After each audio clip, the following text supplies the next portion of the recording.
Shut up and sit down.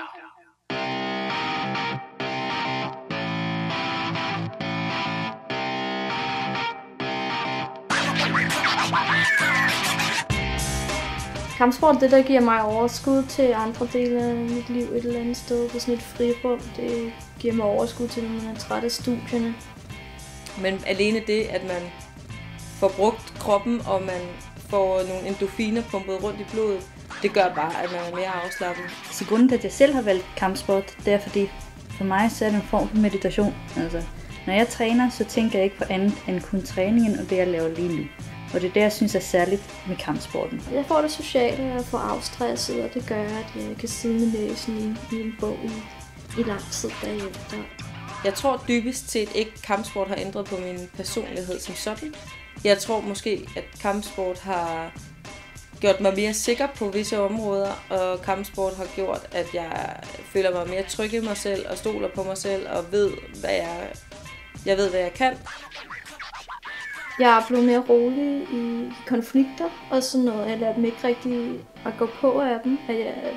Følelsesmæssigt så kommer jeg ikke selv op og køre på samme måde længere. Jeg kan se tingene fra forskellige sider, fordi jeg holder faktisk bare hovedet koldt. Så jeg synes, jeg er blevet bedre til at håndtere sådan nogle ting. Jeg har faktisk gået og tænkt på det der med, når jeg går rundt i byen alene, når jeg går rundt om aftenen i byen. Hvis nu, at der var en eller anden dude, der ville overfalde mig. Helt seriøst, hvad ville der så ske? Jeg mener ikke, at jeg ville kunne lige måske banke min overfaldsmand, men jeg ville kunne gøre nok til, at jeg ville komme væk fra situationen. Så jeg føler mig ikke bange på den måde. Jeg føler sammen med, at det er noget, der er brugbart. Jeg synes, det er lidt skægt tankeeksperiment, fordi jeg kan jo rundbarbere ham fuldstændig. Jeg tænker, at det gør, at jeg føler mig mere tryg, når jeg skal gå ned ad Nørrebrogade kl. 11 om aftenen. Jeg tror egentlig ikke, at det er en større udfordring for kvinder at starte til kampsport, men jeg tror, at det er mere grænseoverskridende for kvinder at troppe op første gang til kampsportstræning, end det er for mænd. I starten har jeg svært ved at sige fra, fordi mange mænd kender ikke deres egen vægt og deres egen styrke. Det gør, at man kan havne i nogle meget uheldige situationer. Så det gælder simpelthen om at sige, du må ikke bruge hele din styrke, fordi så ligger jeg flad på gulvet, du kan ikke bevæge mig overhovedet. Prøv at lade være med at se, fordi det er kønsroller, og hellere se det som værende din størrelse at tage hensyn til. Og det er det, jeg føler nede i Rumble. Det er ikke, om du er en kvinde, det er, hvor stor er du i forhold til de andre. Så husk at tage hensyn til størrelsen på dine træningsmarker. Der var også en, der ikke ville træne med mig, fordi jeg var en kvinde, og han ville ikke træne med kvinder.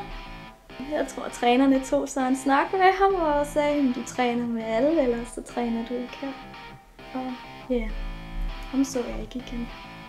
Jeg kan huske den første gang, jeg havde en andens mands skridt op i mit hoved i den situation, hvor han havde de små korte shorts på, og jeg tænkte, ej, det er altså ikke så fedt. Men det kom faktisk hurtigt over det, og man vender sig ekstremt hurtigt til det. Det er ekstremt grænseoverskridende i starten. Der er ikke nogen, der tænker over det. Altså. Det er meget intimt, og i starten der var det også svært. Han ligger i det, man kalder guard. Du ligger faktisk med spredt i benet, han ligger mellem dine ben. Det er jo faktisk en meget missionær stilling. Men det kommer an på, hvad det er, man ruller med. Man ruller med en fyr, og han er bare vant til at være i den position, og ikke lægger noget i, at han er det, og bare ser dig som værende en anden person på måtten, så synes jeg ikke, det føles intimt. Så lige så snart, at der har været, at kvinder har været til træning en enkelt gang, så er det pludselig ikke så grænseoverskridende mere.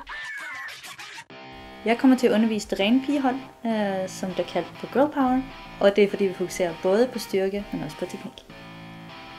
Jeg tænker, jeg vil bruge min egen filosofi rigtig meget, træne rigtig hårdt, men det skal stadig være rigtig sjovt. Kvinder er tit usikre på sig selv, og hvis ikke at de 100% ved, at de går ned og nailer den, så tør de ikke at troppe op, for de tør ikke at komme og ligne idioter. Hvis du træner kampsport sammen med kun andre piger, så tør du lidt mere, end hvis der er mænd til stede. Du tør faktisk måske være dårlig. Du tør at lave nogle ting, som kan være fysisk udfordrende for dig, fordi der faktisk ikke er mænd, der står og kigger på dig. Det kan være en stor faktor for mange kvinder. lige meget hvad dit niveau er, så er du velkommen, og folk er glade for at have dig. Det er grænseoverskridende, bare lige at dukke op første gang. Men altså, der er masser af andre kvinder dernede. Og når man først kommer derned og mærker stemningen, så er det altså ikke så grænseoverskridende mere. Man skal bare dukke op.